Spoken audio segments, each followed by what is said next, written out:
I have lived in Tampa, Florida for about 5 years, and this year has been the worst for hurricanes. The Tampa Bay area is known for avoiding direct hits, but this year we had 2 near misses only 2 weeks apart. After the first hurricane caused significant damage, I decided to evacuate before the second one hit, even though I'm not in an evacuation zone. A few days before the storm, I reached out to friends and my college buddy Dave said I could stay with him. How we met. Dave and I met during the final year of college at a coffee shop near the campus.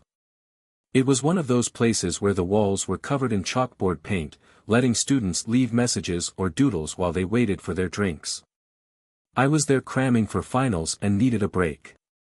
Dave, balancing an overloaded tray of drinks, accidentally tipped a coffee onto my notes. As he frantically tried to mop up the spill, we both laughed about our shared misfortune, final stress combined with too much caffeine. That incident led to our first proper conversation. Turns out, we were both enrolled in the same grueling project course, struggling under the same demanding professor. We started meeting up for regular study sessions, and our friendship naturally grew from there. Dave was dating Chelsea at the time, a mutual friend who introduced us. Chelsea and I had known each other since freshman year, but over the years, she drifted into different social circles while Dave and I stayed close. Our friendship was solidified over countless late-night study sessions, pizza runs, and heart-to-hearts about our future goals. I came out to Dave a few months into our friendship. Nervously, I told him my truth over a game of pool at our favorite college bar. Dave took it in stride, missing a shot as he considered his reply. When he finally spoke, he said, "You're my friend, that's all that matters." And just like that, it was settled. The worst year. Back in Tampa, the hurricane season started with a bang. The first storm, Hurricane Helene, brought chaos to the area. Streets turned into rivers, power lines snapped like twigs, and the howl of the wind was a constant reminder of nature's fury. I watched from my apartment as the storm raged on, the sky an ominous, swirling gray. Helene didn't make a direct hit, but the damage was severe enough. Trees were uprooted, roofs were torn off, and debris was scattered everywhere. It was clear that this year was different. When the news came that another storm, Hurricane Milton, was headed our way, I didn't want to take any chances. The air in Tampa was thick with tension as people hurried to prepare. Stores were crowded, shelves were emptying fast, and the lines for gas stretched down the block. There was an uneasy quietness in the days leading up to the storm, as if everyone was holding their breath. I wasn't in an evacuation zone, but after what Helene had done, I wasn't going to stick around. I called a few friends to see if they had space. Dave was the first to respond. Without hesitation, he offered his place as a refuge. "Get here whenever you need," he said, and that sense of safety was exactly what I needed. Hurricane Hideaway. I arrived at Dave's place the night before Hurricane Milton was expected to hit. His apartment complex was sturdier than mine, and I felt a weight lift off my shoulders as soon as I stepped inside. Dave greeted me with a bear hug and a cold beer, instantly making me feel at home. That first night, we decided to keep things low-key and watch a horror movie marathon. Dave had an impressive collection, and we started with some classics. He crashed in his room, while I made myself comfortable on the couch.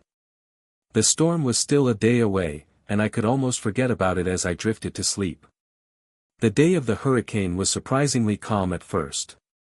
We had a leisurely breakfast, chatted about work, and even managed to get some tasks done before the weather started to worsen. By the afternoon, the wind and rain had picked up significantly. I signed off from work, knowing there was no point in trying to focus on anything but the storm. We decided to continue our movie marathon. Dave and I settled in, with the sound of rain drumming against the windows and the occasional flash of lightning lighting up the room. Halfway through our second horror film, the power went out. The sudden darkness was disorienting, but we quickly lit candles and lanterns to light up the apartment. Turning point. With the storm raging outside and the power out, we found ourselves with little else to do but talk and drink. Dave suggested we play some card games to pass the time. We grabbed a deck of cards, popped open a few more beers, and started playing. As the night wore on, the alcohol loosened us up. Dave joked about the heat and peeled off his shirt. I followed suit, and that simple act seemed to shift the energy between us. Glances turned into lingering looks, and before long, we found ourselves drawn to each other in a way we hadn't anticipated.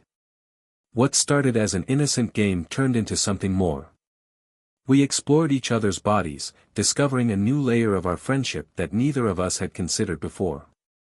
The storm outside seemed distant compared to the intensity of our connection inside. As the hurricane roared, we found solace and passion in each other's company. The aftermath. When we woke up the next morning, the storm had passed, leaving a trail of destruction in its wake.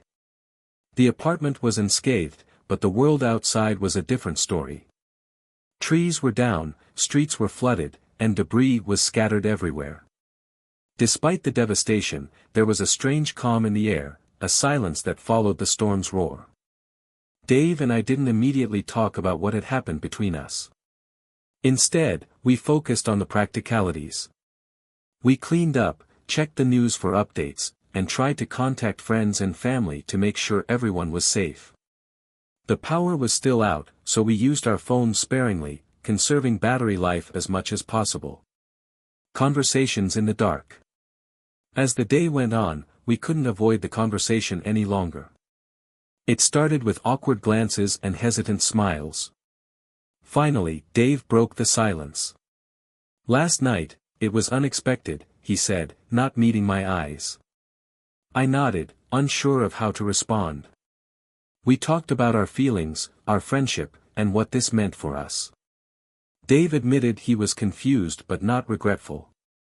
He valued our friendship too much to let one night change everything. I felt the same way. We decided to take things one day at a time, to see where this new dynamic would lead us. Rebuilding. In the days that followed, the focus shifted to recovery. The community came together to clean up the aftermath of Hurricane Milton. Neighbors helped each other clear debris, and local businesses offered supplies and support to those in need. Dave and I joined in, lending a hand wherever we could. The bond we had forged during the storm proved to be a source of strength. We found comfort in each other's presence, even as we navigated the uncertainty of our new relationship.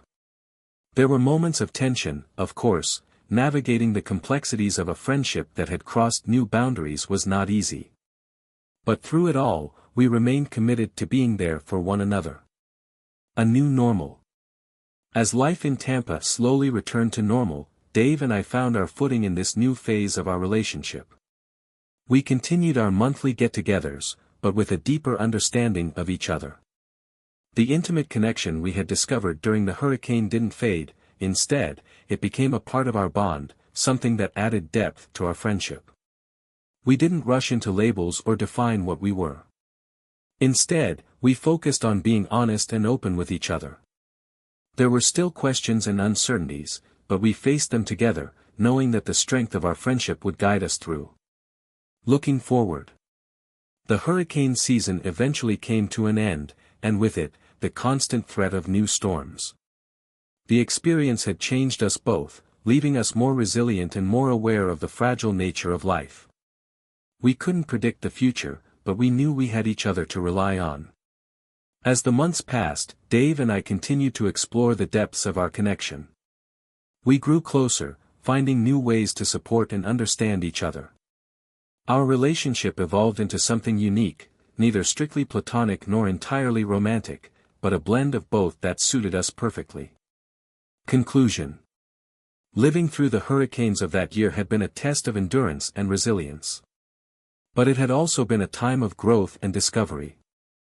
Dave and I emerged from the storm stronger and more connected than ever. Our friendship, now layered with new dimensions, became a source of strength and comfort. Through the chaos and the calm, we found something beautiful in each other.